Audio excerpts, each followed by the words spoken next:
जेवायचंय का म्हणजे वय झाल्यावर ऐकू येतं का, जवळचं दिसतं का, लांबचं कळतं का? एक बोललं की एक.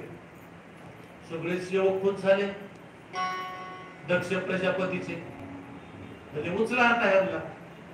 त्याने काय केलं, एक मोठा कपडा घेतला जाड सतरंजी आपल्या भाषेत, त्याच्यावर त्या बाबाजीला झोपवलं. बसता बिना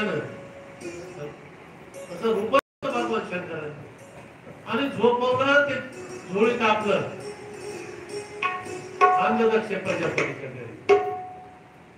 राजे साहेब, तुम्ही जसं वर्णन केलं तसं म्हातारा दिसलं, स्मशानात होतं. अंगाला सगळं बघा बघा बघा बघा बघा बघा काय लागले. म्हणजे काय लागले, काय लागले म्हणजे चिता, चितेची राख लागली.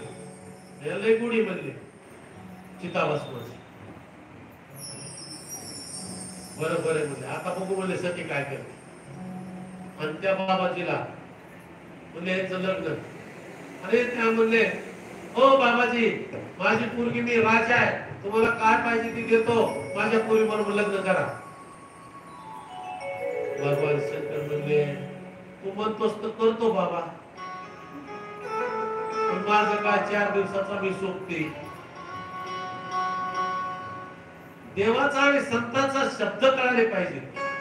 4 दिवसाचा सोबती म्हणजे जोपर्यंत तुझ्या मनात भक्ती, तोपर्यंत मी तुझ्यासाठी, तुझ्या बरोबर आहे. लग्न ठरलं,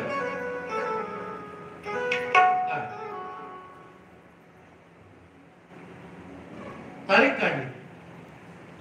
तारीख काढल्यानंतर मग ते भगवान शंकराच्या बरोबर कोण करवाला, विष्णू, ब्रह्मदेव, सरस्वती, लक्ष्मी, युवरा. दुसरा एक गट ही झाला, पण दुसरा भूत, वेताळ,